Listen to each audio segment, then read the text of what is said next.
Hello and welcome to the Guitar Hang Podcast. I'm your host, Jon Stankorb. Today I've got an incredible guest, one of Nashville's most tasteful and in-demand guitarists, a brilliant songwriter, and a musician who knows exactly what the song needs, Jedd Hughes. If you love great guitar playing, soulful songwriting, and the kind of musicianship that elevates everything around it, you already know Jedd's work. He's played with legends like Loveless and Vince Gill, worked alongside Nashville session greats like Tom Bukovac, and has carved out his own path as a solo artist. Now he's got a brand new album on the way, Nightshades, coming in 2025, produced by the legendary Rodney Crowell. Today we're going to dig in his early influences, discovering Tony Rice, making the move from Australia to Nashville, and of course the stories behind the new album Nightshades. We'll talk about tone technique and what it takes to be a first call session player in Music City. All right, here we go with Jedd Hughes. Good to see you. How are you? Yeah, you too. I'm good, man. Yeah. Excellent. Yeah, I just stumbled across a really great video of you, Tom, and Guthrie at Brett's place doing a thing on just kind of talking about all different types of playing and trio format, kind of inspiring each other with different ways of, voice leading and Yeah. that kind of thing.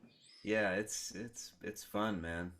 It's it's an inspiring challenge to get in the saddle with those guys. Well, I mean, the thing that seemed so cool was that you guys have a lot of area where you intersect, but at the same time you have your own unique thing that it's cool to see three guitar players that speak each other's language, but also bring something fun to the party. Because at various times you could see each person playing something and the other two going, "Oh man, that's awesome!" What were you doing? Yeah. Yeah, Yeah. there's definitely a lot of mutual admiration in that camp and our little setup that we have. It's really fun, man. Yeah. Yeah. So that might be a fun place to start. Like how that collaboration came to be. How the three of you. Yeah. I know you do a lot of different projects besides being a singer-songwriter in Nashville, doing sessions and things. But it'd be interesting to, as a launch point, talk about a little bit about that. Yeah, yeah, yeah. I just lost a little bit of your audio there. Can you hear me okay? Yeah. Okay. I may try something. I'm using this software thing called Camo, where it allows me to use my iPhone as and Oh, sometimes it cool. sometimes locks up. So anyway, Yeah. there we go. I think we're good. Can you Right hear me on. okay? Yeah, I got you good. Yeah. Perfect. Yeah. So how did the three of you kind of come together? I know that a little bit of backstory of you and Tom Yeah. played with Vince, and then of course Guthrie and Tom played together and recorded together. Yeah. Well, what happened was, firstly, the three of us have been mates for a long time. Guthrie and I go way back to the early 2000s when I left the Patty Loveless band to sort of pursue my solo career. Guthrie came in and was in my chair in the band playing electric guitar with Patty. And then Guthrie and I actually became housemates for almost a decade. Oh We, wow. yeah, we lived in an old house in 12th South, and we were the Carruthers brothers. It was it was a wild house back in those days, and a house of music. There was a lot of musicians, local musicians, that sort of this revolving cast of housemates that we had. Really talented people. Luke Buller, who tours with Lyle Lovett, plays fiddle, and Seth Walker, amazing guitar player, singer-songwriter, and Mike Rennie, upright bass player. So we had a whole crew of people coming through that house, and back then I was also hanging out with Tom a lot, Tom Bukovac, because he and I had met really early on when I moved to Nashville. We got booked on the same session one day, which was a Rebecca Lynn Howard record, and and I remember seeing his name on the road cases, Yeah. after seeing his name on record credits for years. And I didn't know he was booked on the session, and I just remember getting really nervous because I was like, "Whoa, Tom Bukovac's here." But we became really good mates right off the bat, and so the three of us have been friends for a long time. And I want to say it was earlier last year. Um, I had booked a little gig at Third and Lindsley, and I wasn't in the best of moods that day, uh, or really that excited about the gig. But I went down to the club and set up, and I started playing, and I see Tom and Guthrie come in through the back of the room, and we all support each other in town, but we're also everybody's very busy and working on stuff, and so it's sort of an extra special treat when someone shows up that's a mate, and those guys came out to my gig, and I got them both up to play. Just pulled them out of the crowd, and we played some songs together, and it was really fun. And so following that, there was a Tom and Guthrie asked me to open one of the in stereo release shows at Third and Lindsley. Yeah. I think they did 2 nights of shows, and so I went down and played my little acoustic set, opening the show, and then I sat in with them and played a couple of instrumental things with the band, and the whole vibe of the show and the camaraderie with everybody, it was so fun, Yeah. and so natural, and so not the music business that we're all used to. It was just our our music, doing what we love, playing our guitars. We just thought it was too much fun not to do it again, you know. And so that was kind of the impetus for booking more shows. Like, let's do it next month. Let's play at the Underdog. Uh, you know, let's go play the Bitter End in New York. And we ended up doing 3 nights in New York, and let's go to Chicago, and we ended up doing 2 shows in Chicago at Marta's at the Marta's Club, and we just, it's too much fun not to keep doing it. Yeah. Yeah. So yeah, it's a good thing. Yeah.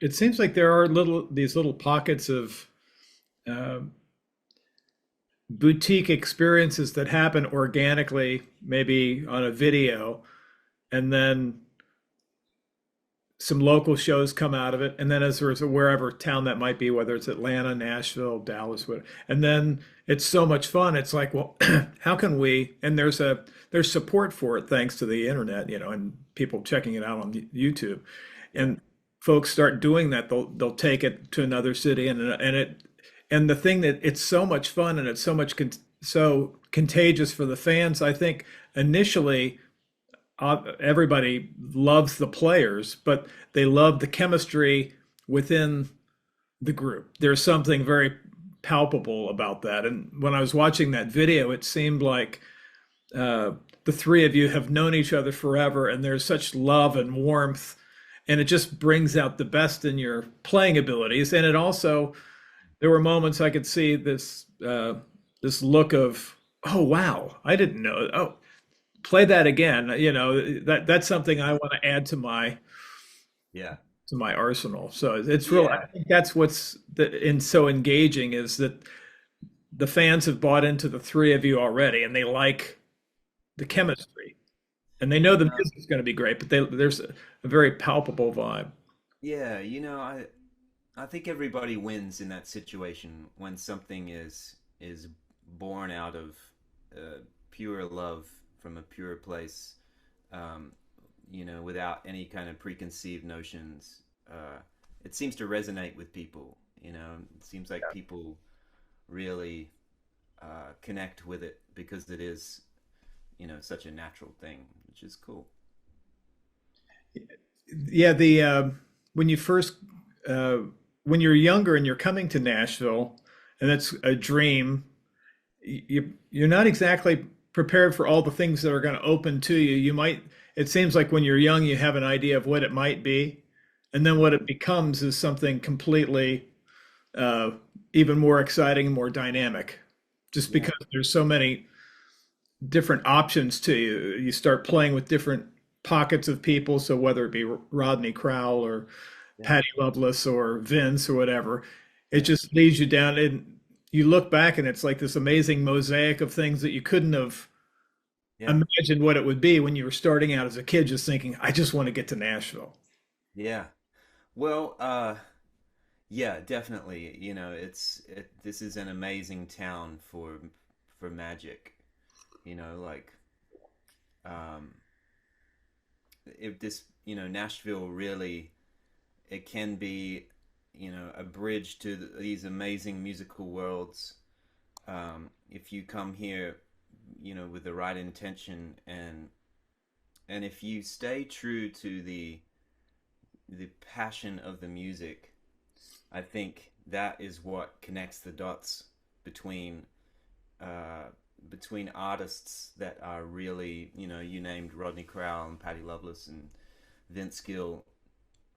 They're still in it for those reasons too, Yeah. So as a musician, if you keep that love alive, that passion for, whether it be guitar playing, songwriting, if you're always in search and curious about, about good music and about playing good music, then it seems to find its own life in a way, which I feel like, yeah, I feel like it's pretty unique to this town, to Nashville in general.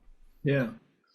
It seems like if you're surrounding yourself with somebody on one hand like Tom, who's always up on newer things, new music, but he's also really steeped in like prog and really into Yes and things like that. Yeah, So you've got a mate like that, and then you've also got somebody like Vince that you're out on tour on the bus and staying up late, listening to great recordings, and yeah, then watching the Grand Ole Opry and getting some maybe finding out about some things that you hadn't seen or heard or stories or yeah, it's the best of both worlds. It's, yeah, learning from the past and also looking towards the future with the new things that are coming out. yeah, yeah. It's a tough business, the music business, and what it seems to take from people first when things don't work out, they tend to blame the music and they lose their passion for that thing that was the initial spark. Yeah. And so I think at all costs, you've really got to keep that original fire that you had as a musician. You've got to keep that alive. You got to keep feeding that, and you got to find friends and people and musical environments that hold that up. Because it's easy to get lost in the weeds here too. And I tell anybody that that asks me my opinion about it, I'm always like, man, find some mates that will turn you on to music.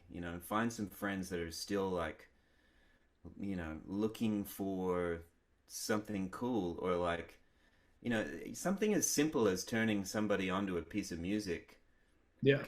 can inspire and change their whole day or change their whole path, sometimes radically.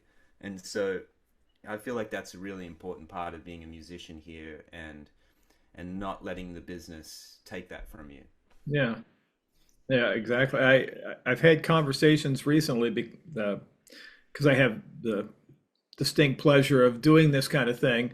The one thing that I find is a through line for everybody that I get to talk to is that it's exactly what you said, trying to keep the passion for music, but then also having a life that's rich Mm. outside of that with the people that you're making music with. And it was a real heartwarming thing to see you and Tom and the boys out fishing.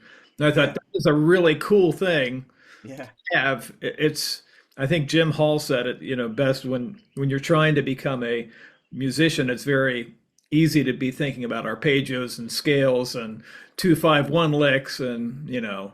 secondary dominant stuff, but sometimes it's equally important to go out and fish or go to the to the movies, interesting movies, or to go to the museum, just to live a life, and that imbues what you Yeah, do musically. So the yeah, more time you spend with your mates playing music and living life, it really makes the whole thing a richer.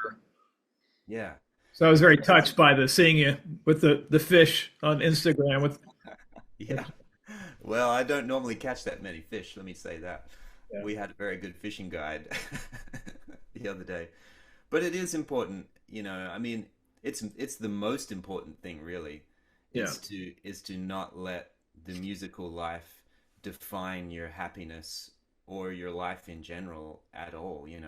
That's a dangerous place to get to because that's a lot of expectation to put on right, your career and on music in general.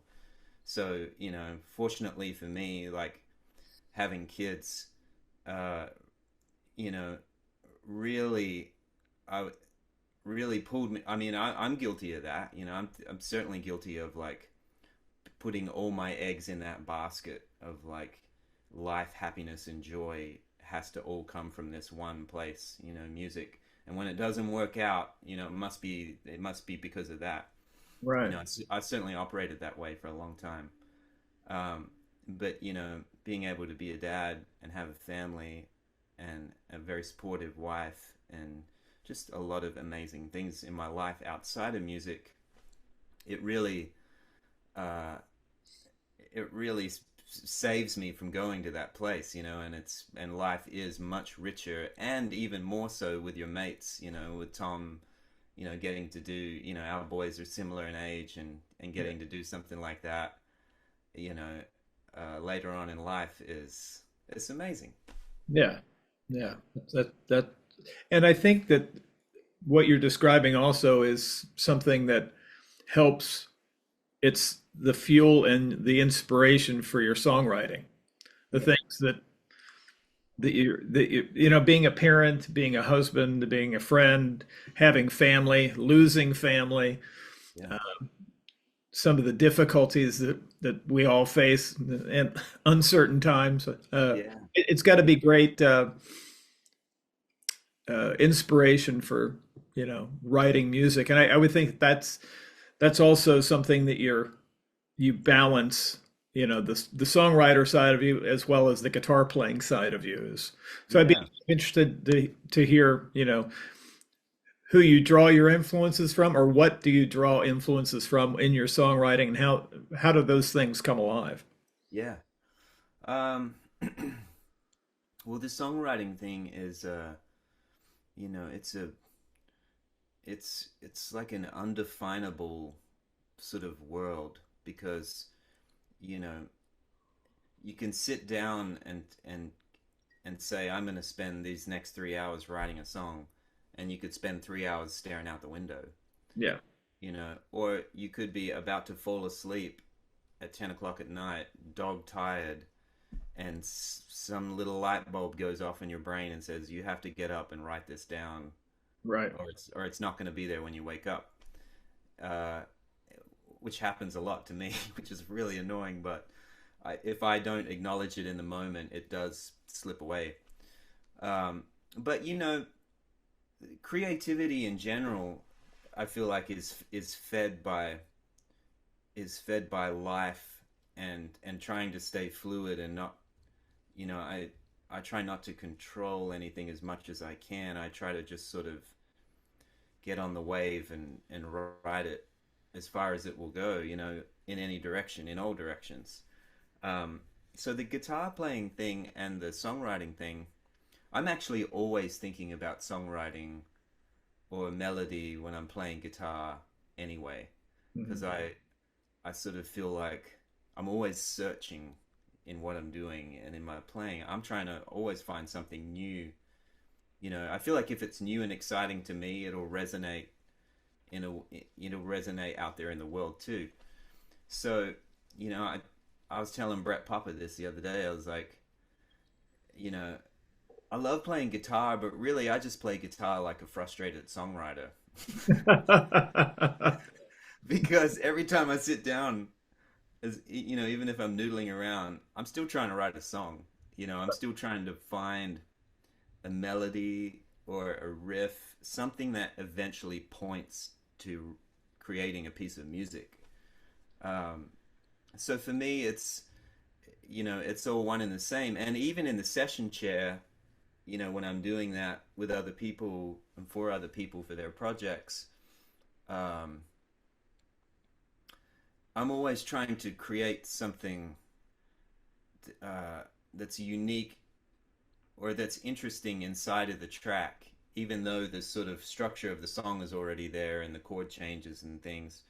I'm also trying to find a narrative that fits inside of that, um, which is to me is like writing in the same kind of way. It's just sort of without lyric, but I'm trying to be supportive of what's happening, but also find an inside track um, to the song, and uh, you know, and I tell I have a few people, students and people that I'm working with writing and like how to write with the guitar in a way that is coming up with something unique on the instrument that helps point towards the song. Um, and that's not just banging out chords, cowboy chords. Like how can we come up with something that's unique and perhaps use that as part of the architecture for for framing up a song. And I think I've been naturally doing that for a long time. I just hadn't ever sat down and analyzed what I was doing. So the writing and the playing, it's all one thing to me. It's like even collaboration, like putting out solo music and collaborating with others. Somebody asked me like how I switch modes with that, and I was like, well, I don't actually. To me, it all feeds the same thing, whether I'm playing guitar with Vince or playing guitar on a whatever record, Miranda Lambert record, or putting out a solo record myself. It all seems to feed the same thing at the end of the day. Right. Yeah, and I think that's the one thing that Nashville has in abundance is that mentality, because that's the thing that everyone is striving for at the end of the day is what's the thing that we can do that's best for the song. And if you're Yeah. carrying that into your guitar playing, the guitar playing is feeding the songwriting and vice versa. Mm. It Yes. yeah, it I think we all have experienced great guitar players that have spent so much time on technique and tone, but Yeah. maybe not as much time on the composition. And Yeah. and it's Yeah. And it's all good at the end of the day. Like it's still a valid sure. road to get to wherever you're going. And Guthrie said it really, really articulately well the other day. Is articulately a word? Probably not. He articulated it very well in a video the other day. I actually sent him a message. I was like, I love the way you said that, because he said, those of us that come to Nashville, we do wind up in a mentality that is serve the song, as musicians, which sort of eliminates the whole obsession with modalities and Right. systems and scales and things like that. It doesn't eliminate it. That stuff is important, to have a good foundation, but it becomes secondary to serving the song at some point because it becomes about that and not about what scale am I playing over this chord. Yeah. Yeah, that I think I had heard him say for all the years that he's in Nashville, he's never been in a session where somebody's discussing Mixolydian or or, or Lydian dominant or any of those things modes or Yeah, not. Yeah, that it's a different mindset. But yeah, yeah, yeah, it does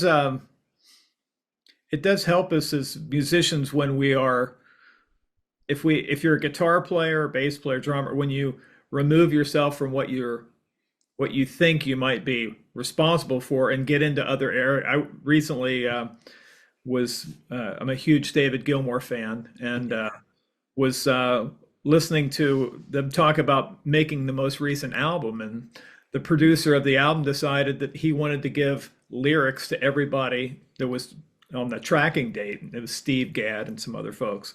Mm. But it allowed them through looking at the lyrics to get a better sense of what is this song about, and I Yeah. think it's really easy for guitar players to be in our world and spending all this time on, chasing tone, and which is great and that's amazing, but it's Yeah. sometimes great to get outside of that.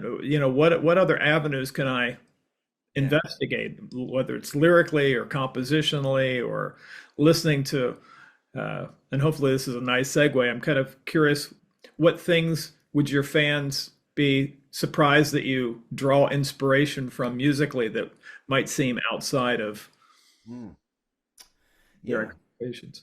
Um, yeah, I don't know what they'd be surprised by, but I love uh firstly I can draw inspiration from any genre of music. Like I love everything from Pantera and Metallica and Nirvana Yeah.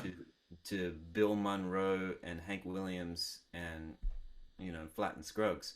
Like to me, great music is great music, and it exists across all avenues. And I do draw inspiration from all of it. Like um, Jeff Buckley, Radiohead. I'm a huge Radiohead fan, by the way. I feel like they are the modern Pink Floyd, Yeah. Yeah.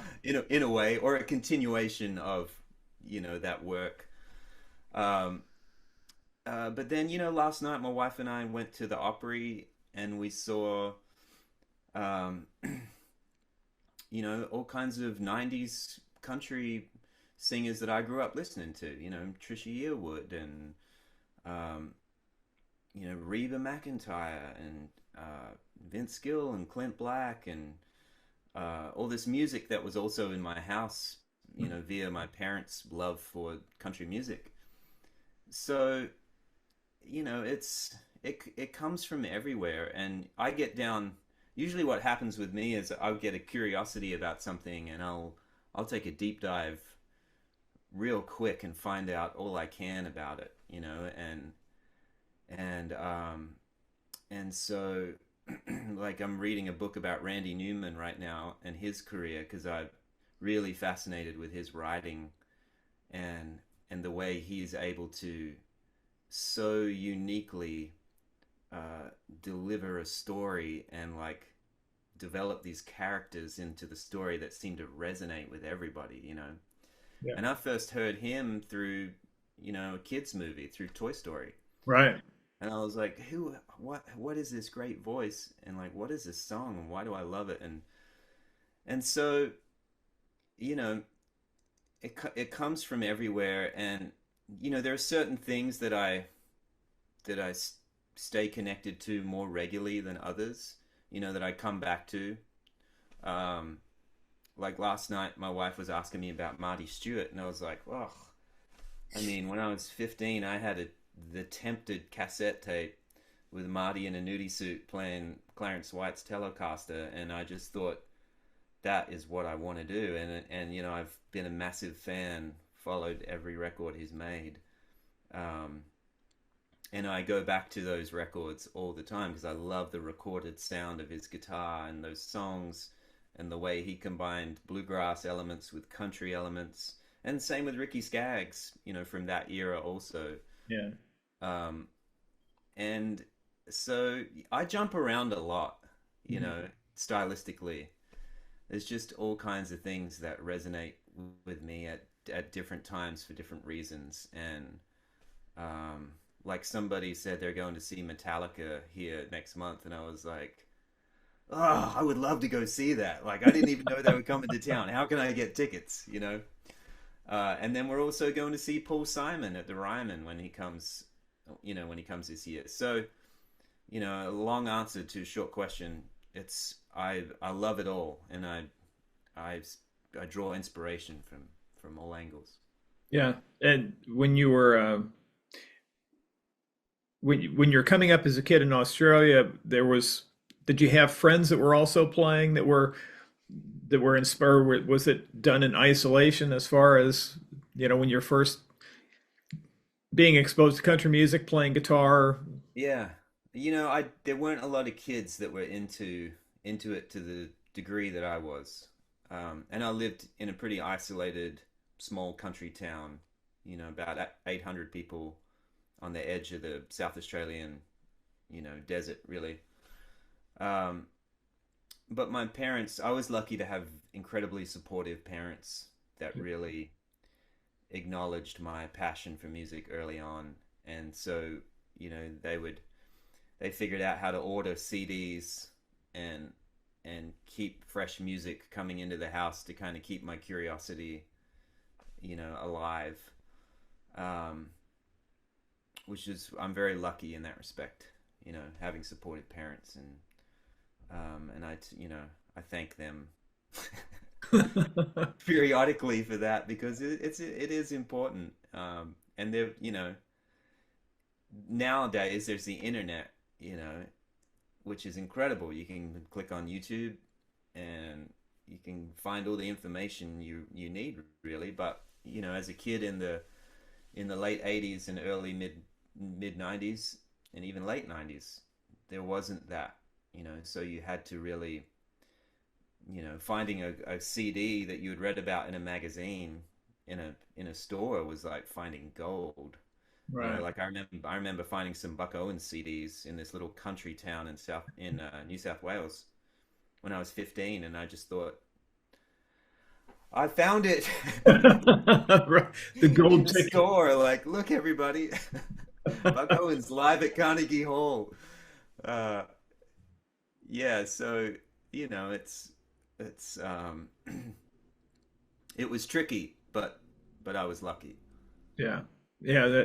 Yeah. When you're that passionate about something, it's sometimes it's very wonderful to have parents that are so encouraging and supportive and that kind of stuff. Because sometimes your mates at school might not be into Don Rich. They're like, who? So Oh yeah, it's great to have that kind of support system because it does feel very isolated. I grew up with no friends or family or anybody that played music and all, so I didn't yeah, have perspective. I didn't know which end of the guitar to blow into. You know, right.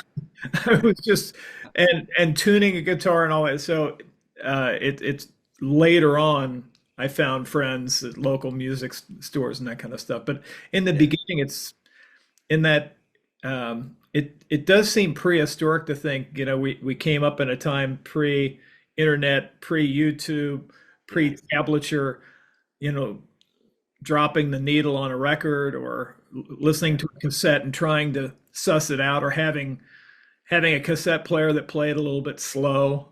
So, yeah, trying to yeah, tune your instrument to the, and or yeah, getting uh, 10 easy Led Zeppelin songs, which at that time there was no easy Led Zeppelin songs. right. You're trying to learn Stairway to Heaven, and the first chord that's listed in the little chord grid is a first position A minor, and you're like, that's not working. I Yeah, think I'm in tune, but I don't think that's it. Yeah, so yeah, it does feel like being lowered into the jungle with just very few things to survive, and it's your drive and your incessant, but yeah, when you are hooked at that age, it's hard to explain to people who aren't into it just how, yeah, you know yeah. life or death. I look back on it now and I think we were kind of lucky, really, because um, you had to really work for it. Like you were saying, like it it wasn't just shown to you on a screen. You had to really, I remember I have vivid memory of my dad. The first guitar part I ever learned was Folsom Prison Blues, and we had it on a record live at Folsom Prison, and it probably was on a cassette somewhere in the house, but I remember just being so enamored with this record player that we had, and he would play the beginning of the song, and then he would lift the needle up, and then he would say to me, sing the notes. If you can sing the notes, then you can find them on the Yeah, fretboard. And it was this very simple thing, but it really was the beginning of me developing an ear and having an awareness of hearing something and being able to internalize it and translate it to the fretboard. And I had a kid on Instagram send me a message the other day about a live thing that I did with Patty Loveless, and he was like, "Man, do you have any tablature for that guitar part that you were playing with Patty?" And I was like, "Wow!" I was like, "Man," uh, I was like, "To be honest, I couldn't even tell you what I played. One, because I very rarely am able to even repeat what I'm doing because I'm so in the moment, um, and I don't know what I'm doing half the time. But two, like I told him, I was like, man, I kind of just play by ear, and I'm really feeding off what she's singing, and and he said, yeah, I've been working on um, some improvisation things to try and work that skill set. And I told him, I was like, man, that is great. I was like, that's the only thing that's probably going to help you sound like you and not like anybody else. I was Yeah. like, keep doing that. Keep developing your ear and keep that awareness because that'll serve you well. Yeah.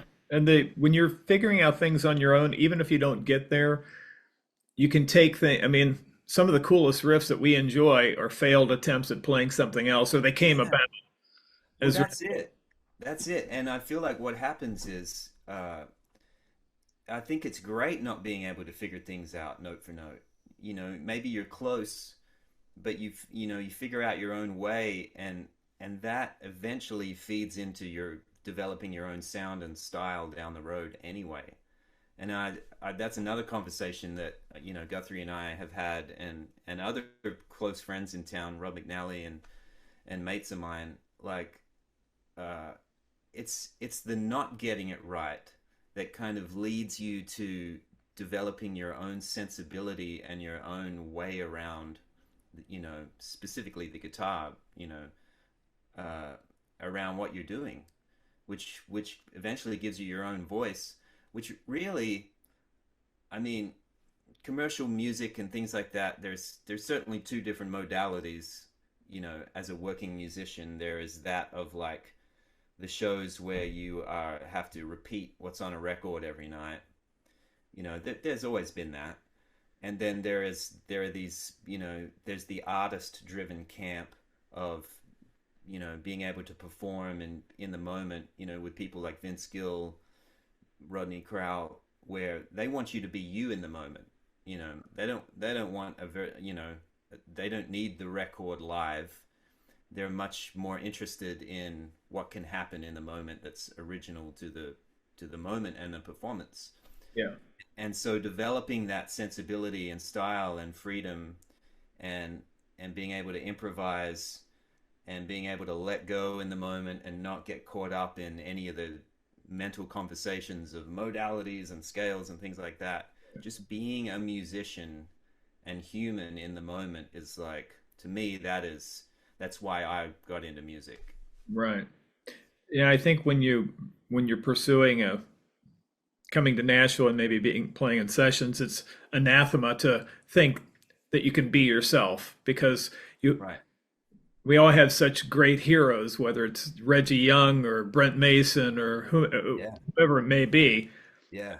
and we want so it's yeah, I know on one hand it's flattery is the sincerest form of or imitation is the sincerest form of flattery, but Right. having the confidence to be yourself within the confines of the recording session is a daunting thing for the young player, I would think.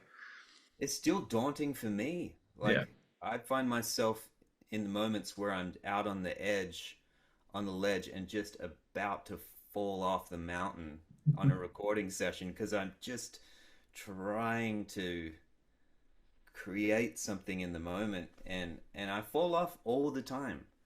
And it's hilarious sometimes the mistakes I make. Um, but sometimes I get lucky enough if I pull something off, it's meaningful. Yeah. Um, and it usually resonates with the room and has an effect on the energy and everybody else's self-policing that's happening in the moment, you know. So that's the stuff I chase, even though it's painful sometimes. Right.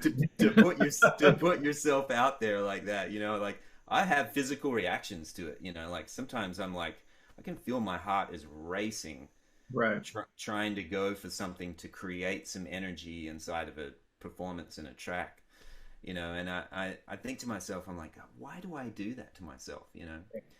And it's because I if I ever felt like I was phoning it in or playing it safe, I just might as well do any job in the world Yeah.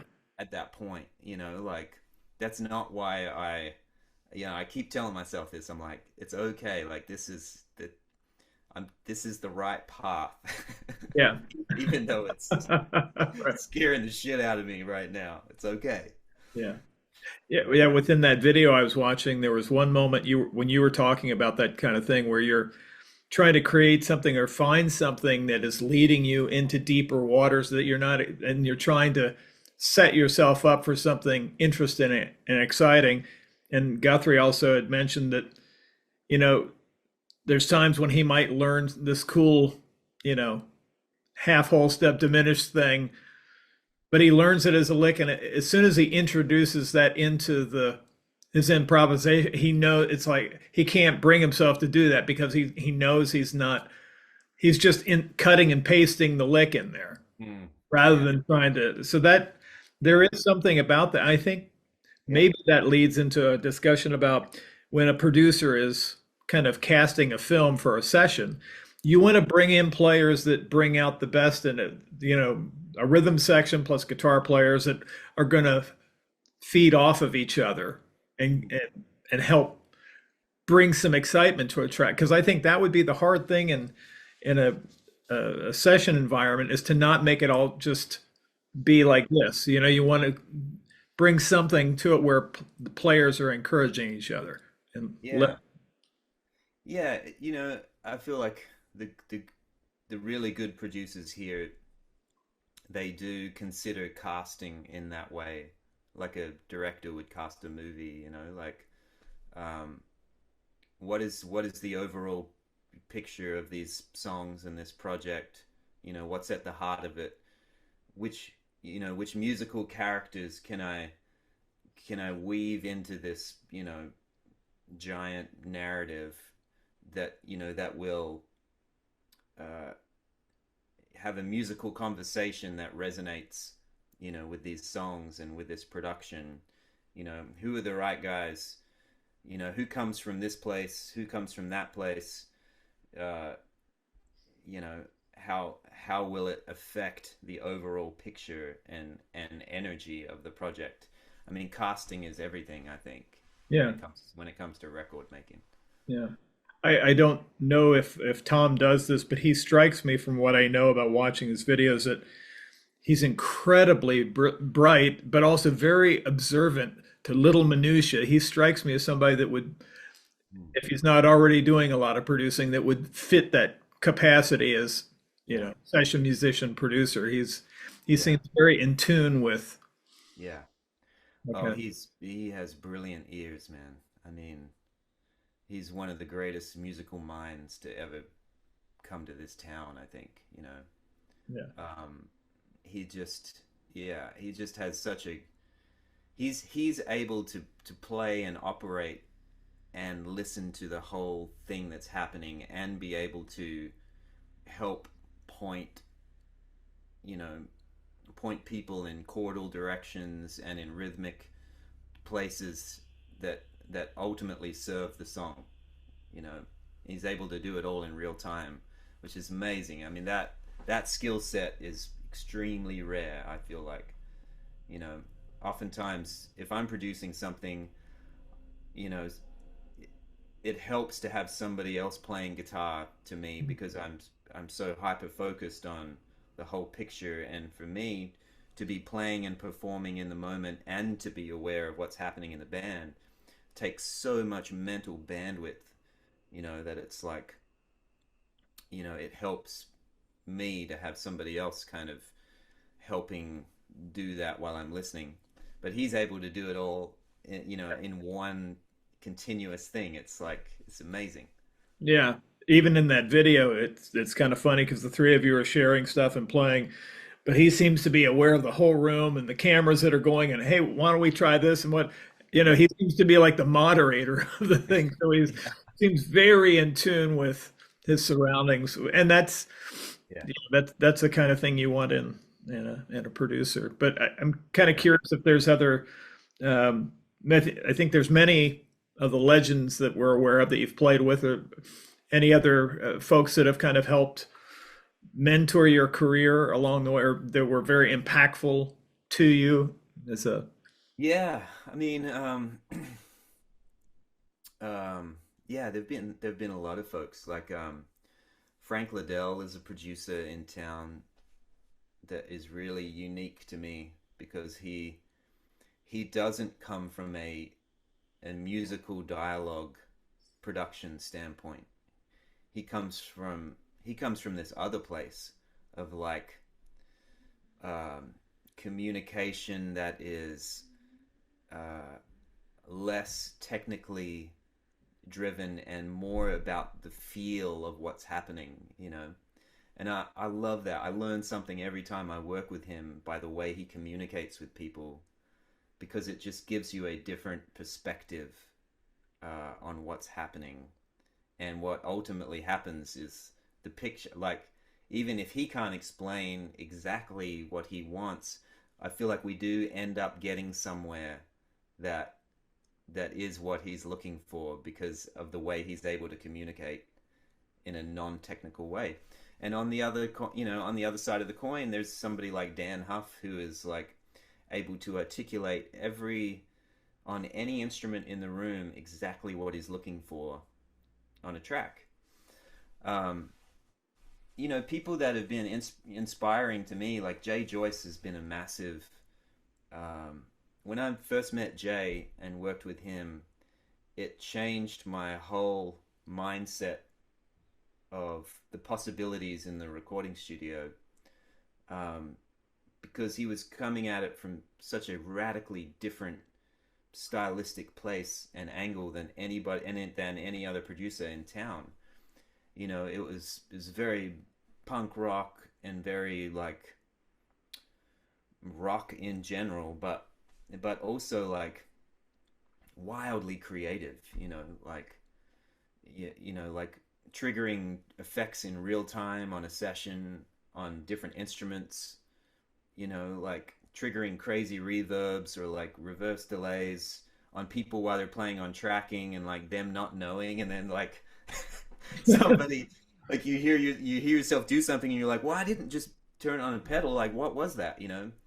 The way that was years ago, and still to this day, like we worked together a couple weeks ago on a thing, and his musical, like the angle that he comes from, again, somebody else, even different than Frank Liddell. Jay has this place he comes from. Yeah. And I certainly learned a lot about, programming and feel and, like arrangement.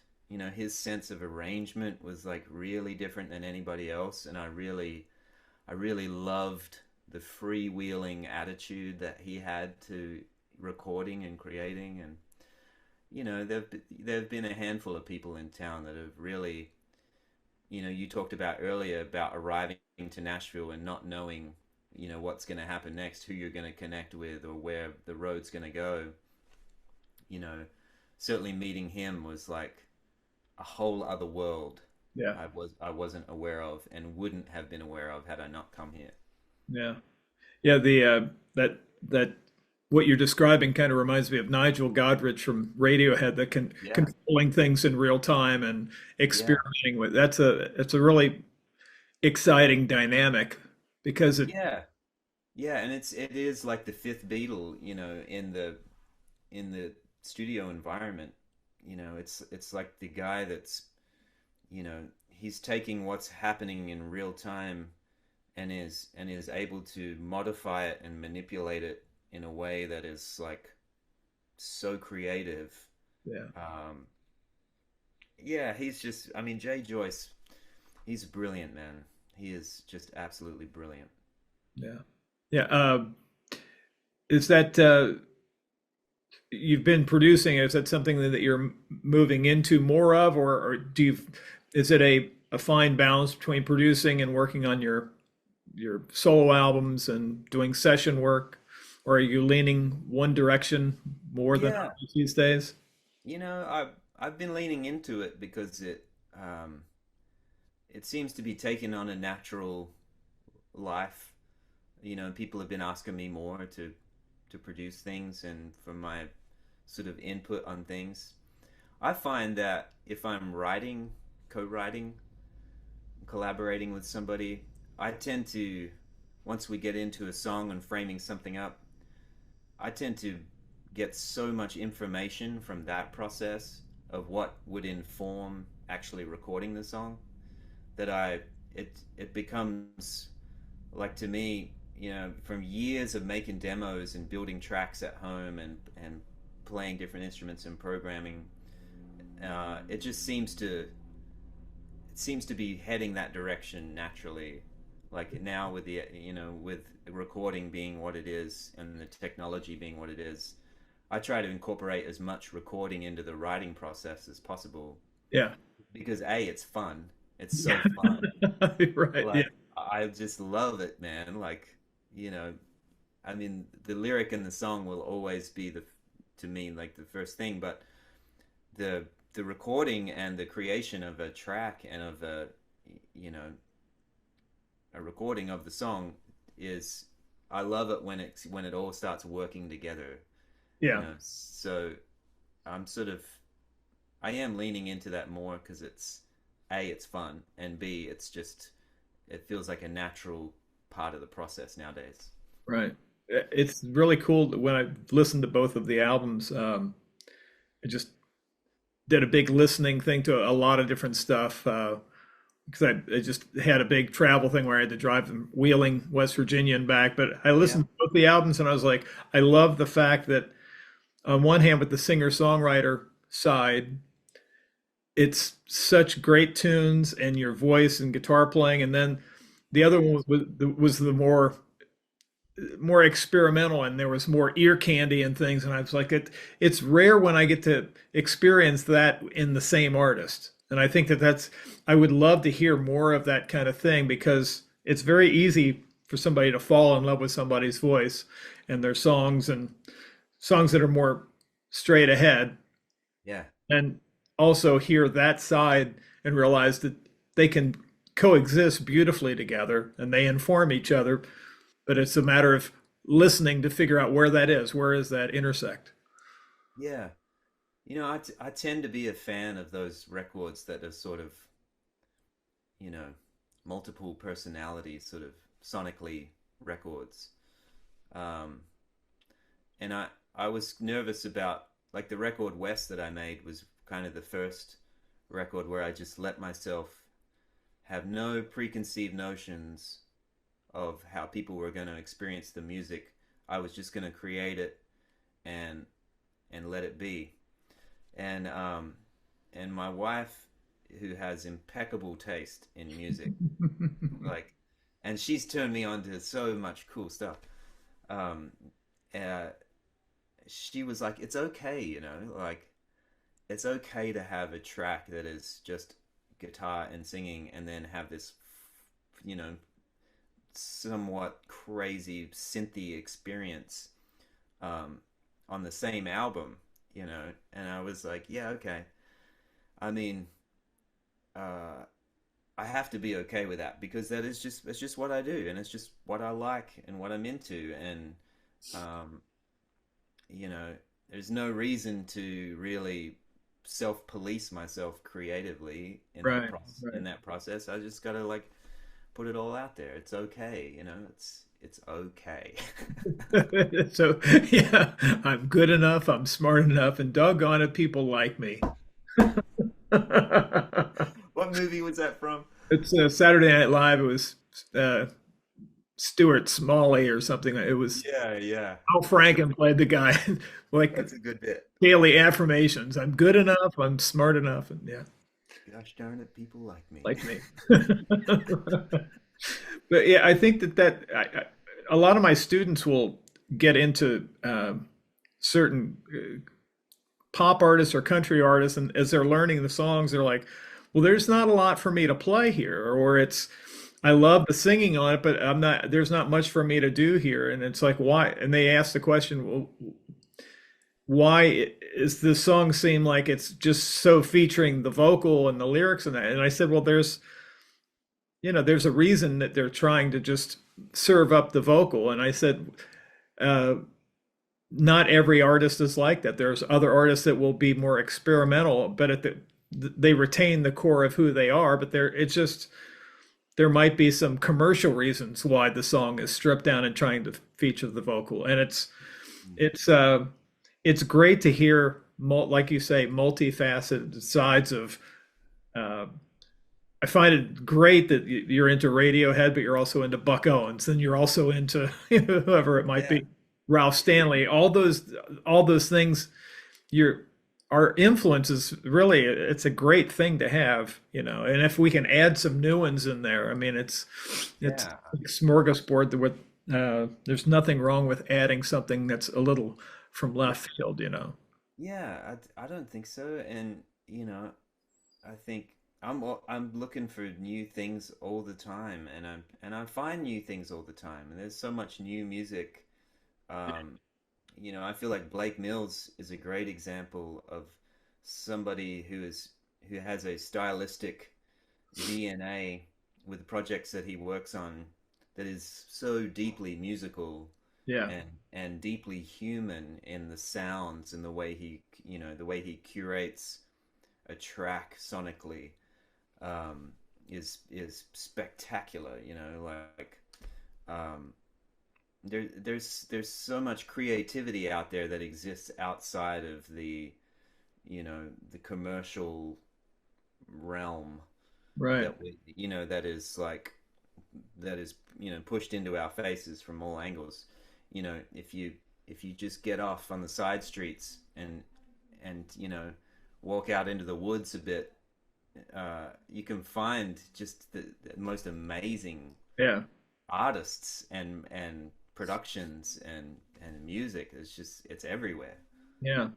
Even though Blake was raised in L.A., I believe, he may have had the same trajectory that you did, even though you're half a world apart in terms of being, younger musicians that kind of found their calling early on and Yeah, found themselves deeply immersed. I guess he got his start with the guys in Dawes, and then right. I remember reading Val McCallum say that, wow, there's this young guy that's taking all my sessions. Not all the sessions, Yeah. but yeah, just it's interesting when younger guys find their thing early, and it seems like the two of you are kind of contemporaries, maybe age-wise, and that Yeah. sort of thing. Yeah, I admire his projects, and I love where he comes from musically. He seems to have a very musical heart, Yeah, and and the records he produces, I feel like he brings that out of singers and artists, and there's a really guttural, beautiful thing that happens that he yeah, seems to care about, which I think is cool. yeah. I've been loving listening to your stuff, watching the stuff on YouTube. Some of the absolute killer version of, or not version, but performance of you and Tom, where you're doing some tunes and he's accompanying you on guitar. He's playing the Red 335. Oh yeah, And that's just incredible stuff. So yeah. you've Thank you. been so wonderfully generous with your time. I don't want to encroach into your next. No worries. Thank you so much, man. Yeah. This has been great. Thank you, man. Yeah, really great to connect, and I really appreciate you reaching out. Thanks, man.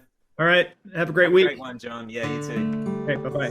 See you, man. Thank you for tuning in to the Guitar Hang podcast. What a great conversation with Jedd Hughes. It was an absolute pleasure talking about his journey, his influences, and of course his new album Nightshades coming out this year. Can't wait to hear it. Thank you so much everyone for tuning in, and being a part of the Guitar Hang community. If you enjoyed this episode, do us a favor, like, share, and subscribe wherever you get your podcasts. It really helps keep these conversations going and bring more incredible guests like Jedd. Make sure to follow Jedd on social media and keep an eye out for the album Nightshades. And if you haven't already, connect with us online. We're on YouTube, Instagram, and all the usual places. Thanks so much. That's it for today. Until next time, keep playing, keep creating, and we'll see you on the next episode of the Guitar Hang Podcast.